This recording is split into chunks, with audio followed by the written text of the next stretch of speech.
आम्ही बाईकवरून येत होतो. तर श्रीरामला पेट्रोल भरलं. ते पेट्रोलच्या नंतर आमची गाडी व्ही-टी-सी ग्राउंडच्या पुढे गेली. पाठीमागून रिक्षावाला आला. एकदा नाही दोनदा एकदा आम्हाला त्याने कट मारला आणि पुढे निघून गेला. त्याच्यानंतर आम्ही काहीच नाही बोललो. त्याच्यानंतर त्यांनी दुसऱ्यांदा येऊन मोठ्याने कट मारली. आम्ही पडता पडता वाचलो. पडता पडता वाचल्यानंतर त्याने जे गल्लीमध्ये रिक्षा घातली. तर डायरेक्ट ते गणेश मंदिर आशेला पाडा इथं थांबवली. तर तिथं मी विचारलं की बाबा आम्हाला कट का मारली. त्याच्यावरून तो बोलला की बाबा कसली कट मारली, आणि फुल नशेमध्ये तो होता.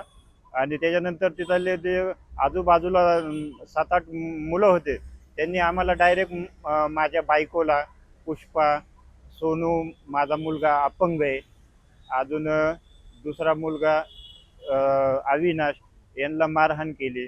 नंतर मी 112 नंबरवरती फोन केला.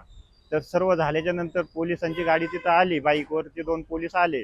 पोलीस आल्याच्या नंतर त्यांनी गणेश मंदिरचा फोटो काढला आणि आम्हाला म्हणले पोलीस स्टेशनला जा. आम्ही पोलीस स्टेशनला आल्याच्या नंतर मी सांगितलं की माझा मुलगा सोनू चंद्रकांत कडणे हा अपंग आहे. माझ्या बायकोला कपड्याला असं पकडून मारलं, डोक्यामध्ये फाईट मारलं.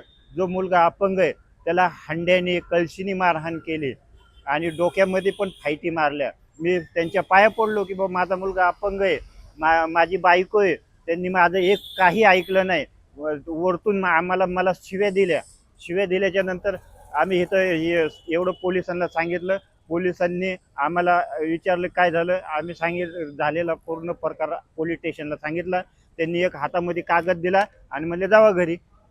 आम्हाला नाही मेडिकलला पाठवलं आणि काही नाही. आता आम्ही आलो तर घाबरत या पोलीस स्टेशनमध्ये आलो, का तर आम्हाला उडवाउडीची उत्तरं दिल्या जातात की बाबा तुमची एनसी, तुम्हाला न्याय मागायचा असेल तर तुम्ही कोर्टात जा.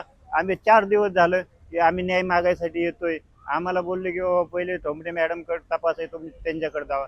दुसऱ्यांदा आलो तर ते बोलले की बाबा एनसी तुम्ही न्याय मागायला तिथं तुमच्याकडे मेडिकल पुरावा आहे का. तर आम्हाला मेडिकललाच पाठवलं नाही, आम्हाला दवाखान्यातच घेऊन नाही गेले, तर आमच्याकडे मेडिकलचा पुरावा कसा असणार. घाबरत येतो आम्ही पोलीस स्टेशनला, का तर पोलीस स्टेशन पण आम्हाला रिस्पॉन्स देत नाही. सामान्य माणसं पोलिसांची भीती बाळगतात आणि गुन्हेगार आपल्या गुन्हा करून मोकळे, परत दुसरा गुन्हा करायला मोकळे होतात. आमची मागणी हेच आहे की गरीब माणसाला, आमच्यासारखे सर्वसामान्य गरीब माणसं आहेत ते पोलीस स्टेशनला यावे. पोलिसांनी त्यांच्याशी चांगलं सहकार्य करावं, नीट बोलावं, आरीतुरीची भाषा करू नये, हेच आमचं मागणं आहे. आणि आरोपी जे काही असतील, आम्ही तर काही पोलीस नाही की आम्ही त्यांना पकडून आतमध्ये टाकू. हे पोलिसांचं काम आहे. पोलिसांनी आपलं काम करून आरोपींना पकडण्यात यावं, हेच माझी पोलीस स्टेशनला कळकळीची विनंती. आम्हाला सामाजिक संस्थांनी मी हाक देतो सामाजिक संस्थांना की हे या प्रकरणी हे गंभीर बाब आहे. आज अपंग मुलाला माझ्या मारले, मी पाया पडत होतो. माझ्या बायकोला मारले आणि मला मणक्यामध्ये गॅप आहे.